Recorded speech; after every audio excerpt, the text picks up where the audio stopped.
म्हणजे कायदांचे ठीक आहे, हरकत नाही. ब्रह्मानंदं परमसुखदं केवलं ज्ञानमयं द्वन्द्वातीतं गगनसदृशं तत्त्वमस्यादिलक्ष्यम् एकं नित्यं विमलमचलं सर्वधिसाक्षिभूतं भावातीतं त्रिगुणरहितं तद्गुरुं तं नमामि। गुरुर्ब्रह्मा गुरुर्विष्णू गुरुर्देवो महेश्वरा गुरु साक्षात् परब्रह्म तस्मै श्री गुरवे नमः।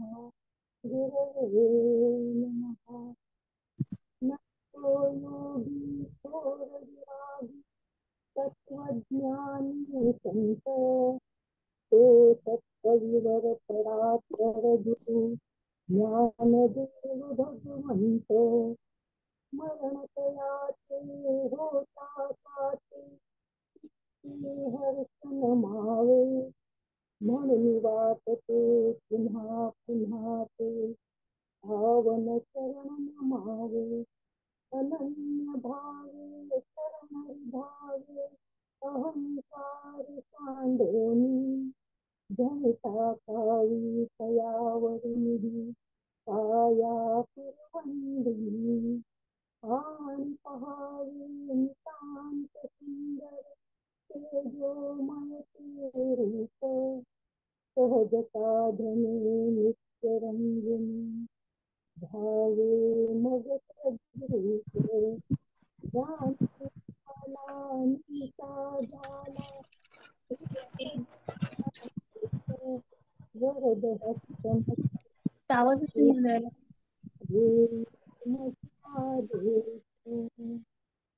अध्याय 13वा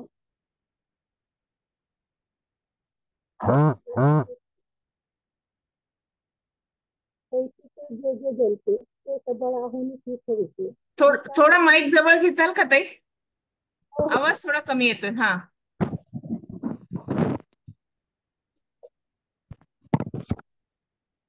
व्यवस्थित नाही, तुम्ही की नाही ते थोडं वाढवा आवाजाची रेंज.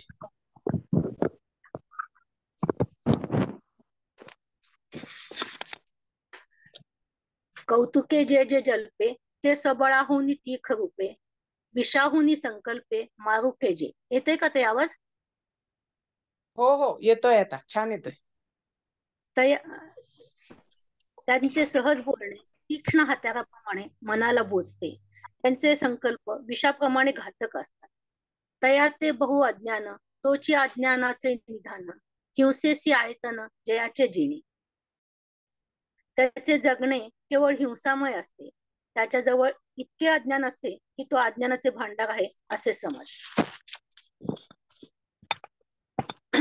आणि फुंके भाती फुगे वेचलिया सवे चुफगे तैसा संयोग वियोगे चढे ओहटे जे. भात्यात हवा भरली की तो फुगतो आणि सोडला की रिकामा पडतो. त्याप्रमाणे इच्छा वस्तूच्या लाभाने तो आनंदी आणि इच्छित वस्तूच्या हानीमुळे तो दुःखी होतो. पडली वाघ याची या वळसा धुळी चढे आकाशा हरिका वळघे तैसा स्तुती वेळे. वाघाच्या भोवळ्यात धूळ सापडली म्हणजे ती वर आकाशात चढते. तसा स्तुतीने तो आनंदाने चढून जातो. निंदा मोटकी ऐके आणि कपाळ धरुनी ठाके थेंबे विरे वारेनी सुके चिखलू जैसा. जराशी निंदा कानी पडली की तो डोके धरून बसतो. पाण्याच्या एका थेंबाने विरघळणाऱ्या व वाऱ्याच्या झुळकीने वाळणाऱ्या चिखलासारखी त्याची अवस्था असते. तैसा मानापमानी होय जो कोणीही उर्मिणच आहे तयाच्या ठाई आहे अज्ञान पुढे. त्याप्रमाणे मानापमानाच्या प्रसंगाने त्याची स्थिती होते. त्याला कोणत्या विकाराचा वेग सहन होत नाही. त्याच्या ठिकाणी पूर्ण अज्ञान आहे. आणि जयाच्या मनी गाठी वरी वरी मोकळी वाचा दिठी अंगे मिळे जीवे पाठी भलतया दे. ज्याच्या मनात गाठ असते, मनातली गुप्त गोष्ट दुसऱ्याला कळू देत नाही, ज्याचे बोलणे पाहणे वर वर मोकळ्या मनाचे दिसते, तो एकाला वचन देतो व त्याचे उलट दुसऱ्याला मदत करतो. व्याधाचे चारा घालणे तैसे पांजळ जोगावणे, चांगाची अंत करणे विरू करी. पारध्याने सावजासाठी चारा पसरला, बघून तो प्रामाणिक सरळ वाटत असला तरी मनात सावजाचा घात करण्याचा हेतू असतो. त्याप्रमाणे ज्याचे दुसऱ्याला पोसणे सांभाळणे सरळ वाटत असले तरी वरून सख्य आणि आतून वैरभाव असतो. गार शेवाळे गुंडाळली का निंबोळी जैसी पिकली, तैसे जयाची भली बाह्य क्रिया. शेवाळाने आच्छादलेली गारगोटी किंवा पिकलेली लिंबोळी वरून सुंदर दिसते, आतून कडू असते. तसे ह्याचे बाह्य आचरण दिसण्यास चांगले असते. अज्ञान तयाची या ठाई ठेविले ऐसे पाही, या बोला आन नाही सत्य मानी. ज्याच्या ठिकाणी अज्ञान साठविलेले आहे असे समज, त्यात असत्य नाही सत्य आहे. आणि गुरुकुळी लाजे, जो गुरुभक्ती उपजे, विद्या घेऊन माझे गुरुसेशी. ज्याला गुरुचे नाव सांगण्यात कमीपणा वाटतो, गुरुसेवेचा तिटकारा येतो, जो गुरुपासून विद्या संपादन करून त्याच्यावरच उलटतो. तयाचे नाव घेणे हे वाचे शूद्रांना घेणे, तरी घडले लक्षणे बोलता येईल. त्याचे नुसते नाव घेतले तरी शूद्राच्या घरचे अन्न सेवन केल्याचे पातक होते. पण करणार काय? परंतु ही लक्षणे सांगताना नाव उच्चारणे भाग आहे. आता गुरुभक्ताचे नाव घेऊ, तेणे वाचे प्रायश्चित्त देऊ. गुरुसेवका नाव पाहो हो सूर्य जैसा. म्हणून आता गुरुच्या भक्ताचे नामस्मरण करू आणि त्या योगाने वाचेला प्रायश्चित्त देऊ. गुरुभक्ताचे नाव म्हणजे सूर्यच आहे असे समज, तो ज्ञान प्रकाश पसरवितो. एतुलेनी पांगू पापाचा निस्तरेल हे वाचा, जो गुरु तल्पगाचा नामी झाला. गुरुद्रोहाच्या नामोच्चाराने झालेल्या पातकांचा नाश गुरुनिष्ठेच्या नामस्मरणाने होईल. हा ठायवरी तया नामाचे भय हरी, मग म्हणे अवधारी आणि कचिन्हे. हा उपाय गुरुनिंदकाच्या नामोच्चाराने घडलेल्या दोषांचे हरण करतो. मग आणखीन अज्ञानाची लक्षणे आहेत असे देव म्हणाले. तरी अंगे कर्मे ढिला, जो मने विकल्पे भरला, अडवीचा अवगळला उहा जैसा. जो शरीराने कर्म करण्यास आळशी व मन ही विकल्पाने भरलेले असते, तो पुरुष आडरानातील गाळाने भरलेल्या विहिरीप्रमाणे असतो. तया तोंडी काठी वडे, हातून नुसती हाटे, असे अशुचितेने पाडे सबाह्य जो. त्या आडरानातील विहिरीच्या तोंडावर काटेरी झुडपे लावलेली असतात, आतून पडून मेलेल्यांची हाडे असतात. तसा हा पुरुष अंतर्बाह्य अपवित्र असतो. जैसे पोटा लागी सुणे, उघडे झाकले न म्हणे, तैसे आपले परावे नेणे द्रव्या लागे. जसे कुत्र्याला अन्न उघडे किंवा झाकलेले असा विचार नसतो, तो केवळ भुकेने व खवखवलेला असल्यामुळे ते तो खातो. तसे तो द्रव्याच्या संबंधी आपले परके अशी निवड न करता त्याची अभिलाषा करतो. या ग्रामसिंहाची या ठाई जैसा मिळणी ठाव अठाऊ नाही, तैसा स्त्रीविषयी काही विचारिना. कुत्र्याला नीती अनिती असा विचार नसतो, तसा तोही अविचाराने वाटेल तिथे स्त्री संग करण्याविषयी निर्लज्ज असतो. कर्माचा वेळू चुके का नित्य नैमित्तिक ठाके, जय जयान दुखे जीवा माझी. विहित कर्मे राहिली तर त्याच्या मनाला दुःख वाटत नाही. नित्य नैमित्तिक कर्मे चुकली तरी त्याला खंत नसते. पापी जो निसगू पुण्याविषयी अति ने लागू, जयाची नि मनी वेगू विकल्पाचा. पाप करायची त्याला लाज वाटत नाही, पुण्य कर्म करावे असे वाटत नाही. मनात सतत विकल्पाचे वारे भरलेले असतात. तो जाग निखळा अज्ञानाचा पुतळा, जो बांधोनी असे डोळा वित्ताशनी. जो केवळ अज्ञानाचा पुतळा आहे असे समज धन प्राप्ती पुढे त्याला पाप पुण्य दिसत नाही. आणि स्वार्थे अळूमाळे, जो धैर्यापासून जळे, जैसे तृणबीज ढळे मुंगीची येणे. गवताची काडी मुंगीच्या धक्क्याने सुद्धा लवते, तसे तो जगाच्या स्वार्थासाठी निश्चयापासून ढळतो. पावो सुदलिया सवे, जैसे खिल्लर कालवे, तैसा भयाचेनी नावे गजबजे जो. पाय पडल्याबरोबर पाण्याचे डबके ढवळून निघते, त्याप्रमाणे भयाचे नाव काढल्याबरोबर हा घाबरून जातो. वायूचेने सावाये, धू दिगंतवरी जाये, दुःख वार्ता होये तैसा जया. वायूच्या वेगाने धूर जसा दिशेच्या अंतापर्यंत पसरतो, त्याप्रमाणे दुःखाची बातमी ऐकली की तो गडबडून जातो. मनोरथाची या धारसा, वाहणे जयाची या मानसा, पुरी पडिला जैसा दुधिया पाहे. पुरात पडलेला भोपळा पाण्याच्या ओघाबरोबर हवा तिकडे वाहत जातो, तसा मनोरथांच्या ओघाबरोबर त्याचे मन वाटेल तिकडे धावत असते. वाधुणाची या परी, जो आश्रयो केहीची न धरी, क्षेत्री तीर्थी पुरी थारो नेणे.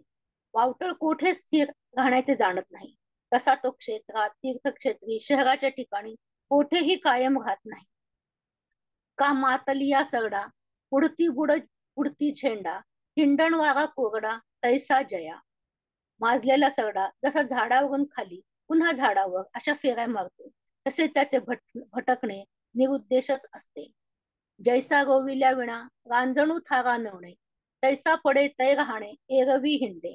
रांजण किंवा मडके जमिनीत पुरल्याशिवाय जसे स्थिर राहत नाही, तसा तो पडला झोपला तरच स्थिर राहतो, नाहीतर सारखी भ्रमंती चालू असते. तयाच्या ठाई उदंड, अज्ञान असे वितंड, जो चांचल्य भावंड मरकटाचे.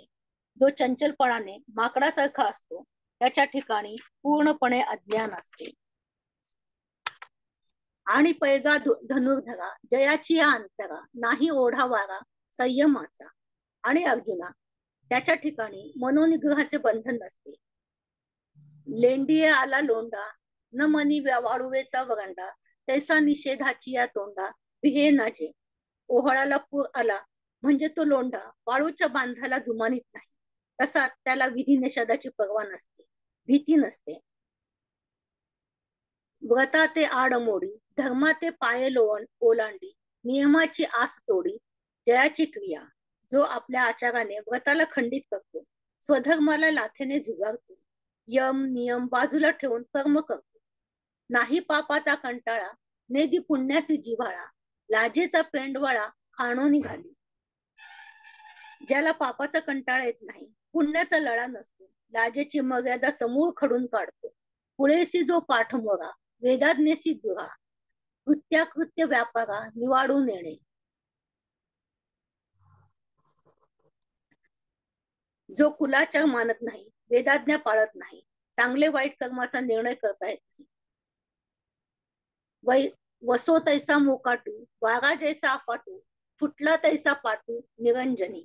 जो माजलेल्या पोळ्यासारखा, मोकाट, वाऱ्यासारखा अफाट, अरण्यातील पाण्याच्या पाटासारखा सैरावैरा धावणारा असतो.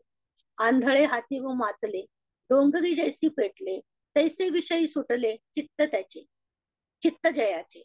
आंधळा हत्ती माजावा किंवा डोंगराला वणवा लागावा, त्याप्रमाणे विषयासक्तीने भडकलेले त्याचे मन ताळतंत्र सोडून भटकत असते. पै उघडा काही न पडे, मोकाटू कोणा नातुडे, ग्रामद्वारीचे आडे, नोलांडी कोण. किंवा उकिरड्या काय काय टाकत नाहीत, मोकाट जनावरच कोण आवडतो, गाव वेशीचा उंबरा कोण ओलांडत नाही. तैसी सत्री अन्न झाले की सामान्य बिके आले, वाणासिया ह्याचे उभेले कोण रेगे. किंवा अन्नछत्रातील भोजन असते, ते वाटेल त्याला मिळते, सामान्य माणसाला मिळालेला अधिकार त्याने तो कसाही गाजवावा, वेशीच्या उंबऱ्यात कोण प्रवेश करणार नाही. तैसे जयाचे अंतकरण, तयाच्या ठाई संपूर्ण अज्ञानाची जाण वृद्धी आहे. त्याप्रमाणे त्याच्या अंतकरण वाटेल त्या विषय प्रवासाचे मुक्तद्वार असते, त्याच्या ठिकाणी अज्ञानाची पूर्णपणे समृद्धी असते. आणि विषयांची गोडी, जो जितू मेला न संडी, स्वर्गी ही खावया जोडी येथून इच्छी. तो जिवंत अथवा मेला तरी विषयाचे प्रेम सोडत नाही, व मेल्यावरही स्वर्गात विषय भोग मिळावेत म्हणून त्याची इहलोकीची सिद्धता करून ठेवतो. जो अखंड भोगादचे, जया वसन काम्य क्रियेचे, मुख देखोनी विरक्ताचे, सचेल करी. जो विषय भोगाच्या प्राप्तीसाठी अखंड श्रम करतो, त्याला काम्य कर्म करण्याची आवड असते.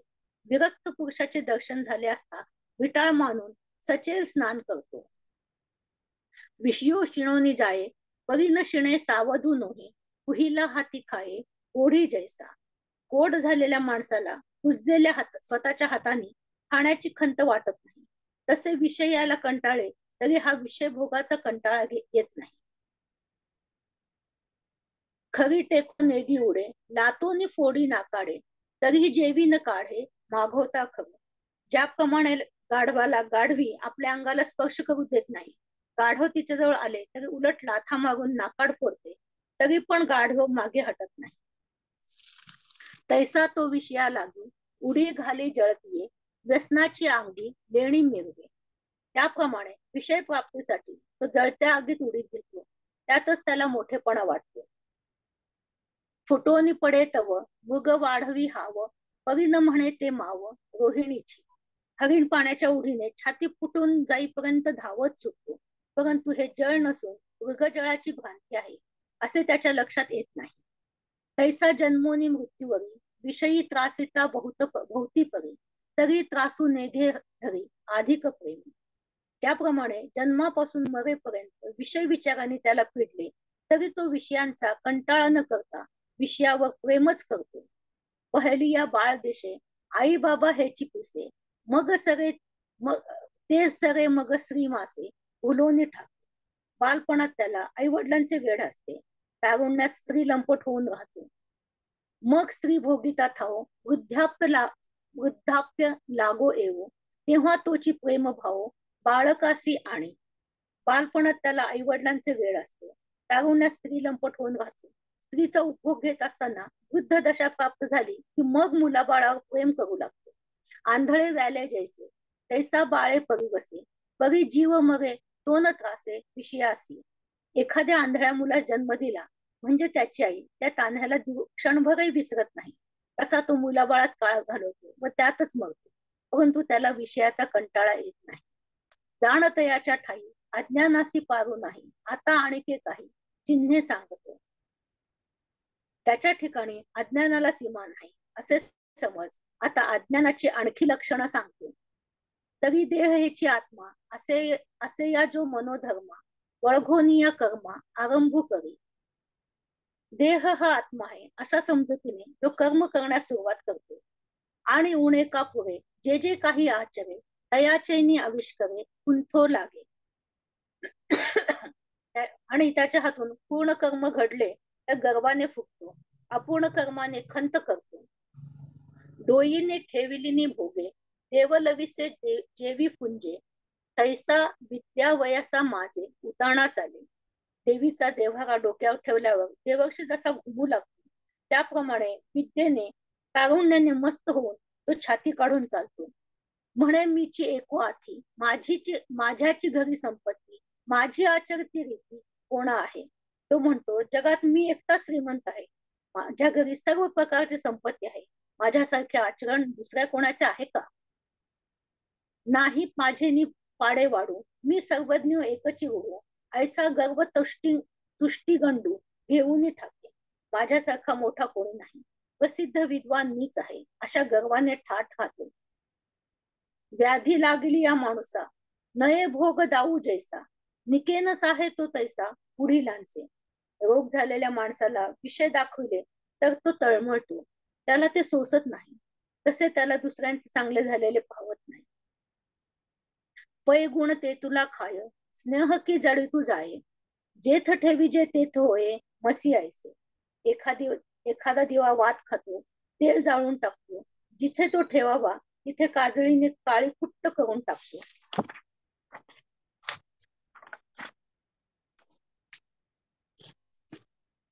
जीवने शिंपला तिडपडी, विजीला प्राण सांडी, लागला तरी काडी उडवून येते. जो दिवा पाण्याचा थेंब पडला तरी तडतडतो, वाऱ्याने विझून जातो, किंवा एखाद्या ठिकाणी लागला तर तो भस्मसात करतो, काहीही शिल्लक ठेवत नाही. आळूमाळू प्रकाश करी, तेतुलेनीची उबारा धरी, तैसिया दीपाची परी सुविद्युजो. दिवा थोडासा उजेड देतो, तेवढ्याने तो भारी उष्ण देतो, तसा तो थोड्याशा विद्येने असह्य होतो. औषधाचे नावे अमृते नवज्वरू जैसा अमृते, का विषची होऊनी परते सर्पा दूध. नवज्वर झालेल्या माणसाला औषध म्हणून दूध दिले तर ज्वर वाढतो, अथवा सर्पाला दूध पाजले असता तेही विष होऊन उलटते. तैसा सद्गुणी मत्सरू व्युत्पत्ती अहंकारू, तपोज्ञाने अपारू ताठा चढे. त्याप्रमाणे गुणवंतांचा जो मत्सर करतो, विद्येचा अभिमान बाळगतो, थोड्याशा तपाने किंवा ज्ञानाने त्याला अमर्याद गर्व चढतो. अंत्यू आणिवे बैसविला आरे धारुणे गिळला तैसा गर्वे फुगविला देखसी जो. हीन जातीच्या माणसाला राज्यपद मिळाले किंवा अजगराने लाकूड गिळले तर तो जसा फुगतो तसा तो अभिमानाने फुगतो. जो लाटणे जैसा न लवे पाथरू तेवी न द्रवे गुणियासी नागवे थोडसे जैसे. जो लाटण्यासारखा लवत नाही, दगडाप्रमाणे पाझरत नाही, त्याप्रमाणे फुरसे चावले तर मांत्रिकाला उतरवता येत नाही, त्याप्रमाणे मोठा ज्ञाता सुद्धा त्याला ताळ्यावर आणू शकत नाही. आणिक पाही धनंजया जो गृह ग्रह देह सामग्रिया न देखे कालचेया जन्मातेगा. किंबहुना अर्जुना त्याच्या जवळचे अज्ञान वाढत्या प्रमाणात आहे हे निक्षून सांगतो.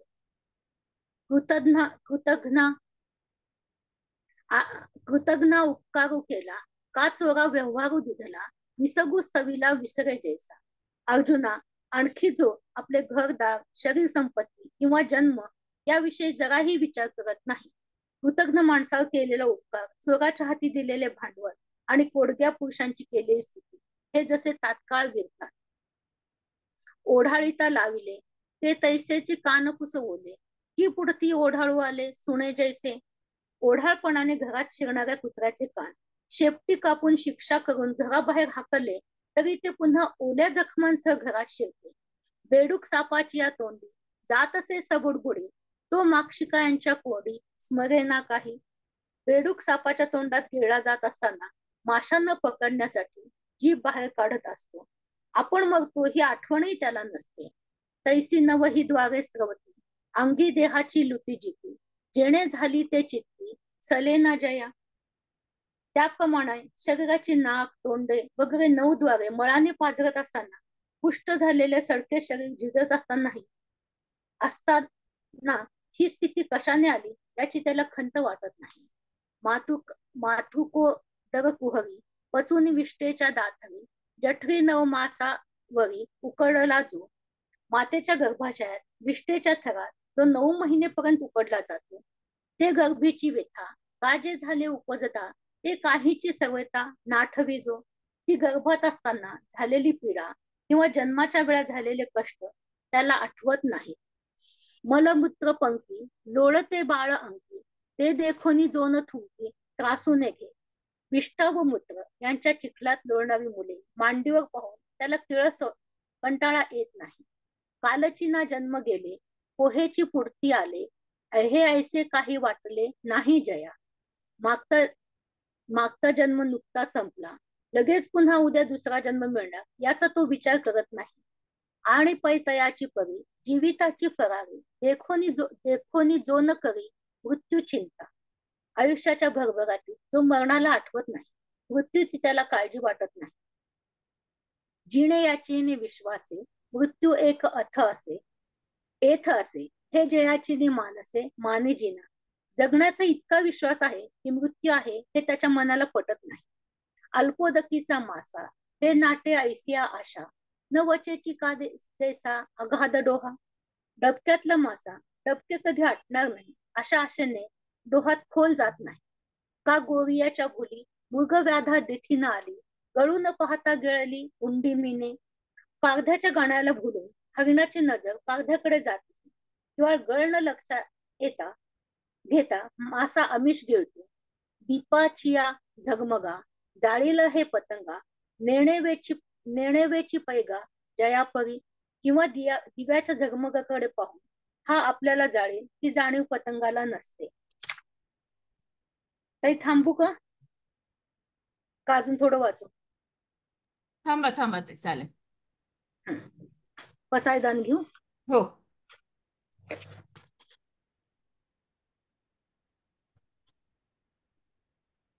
आता विश्वात्मके देवे येणे वाग्यज्ञे तोषावे तोषो निमज द्यावे पसाय दान हे.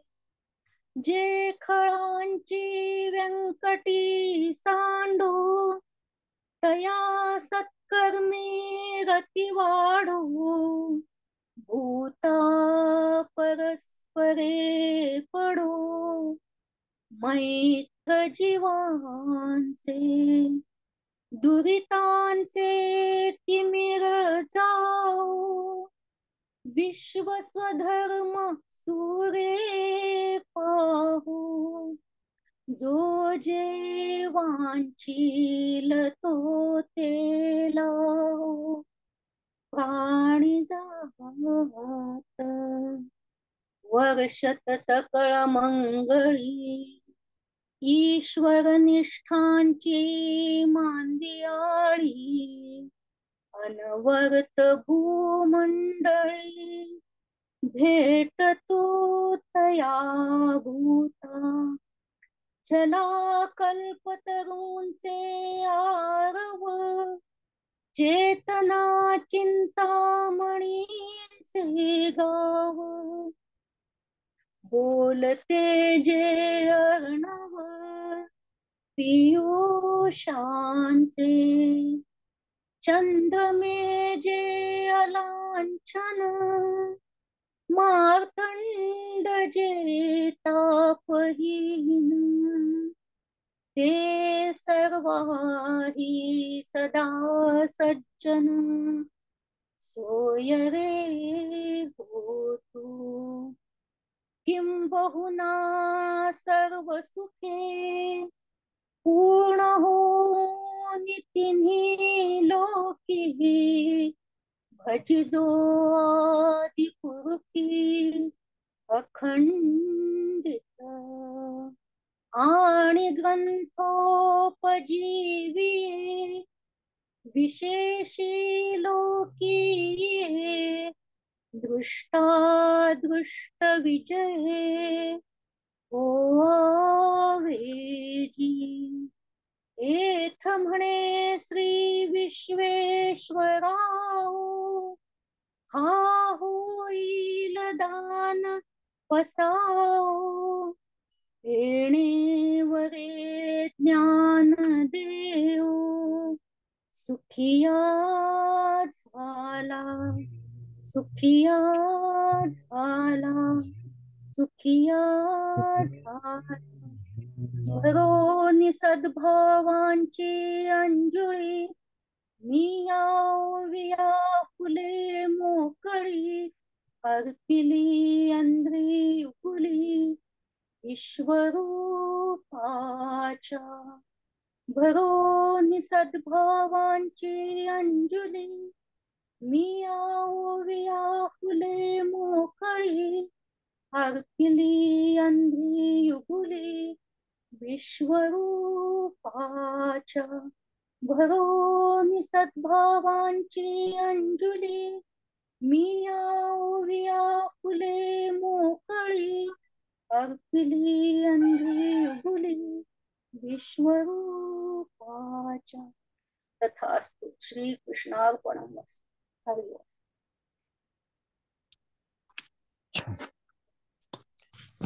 फारच सुंदर आणि उत्तम रामकृष्ण हरी ताई.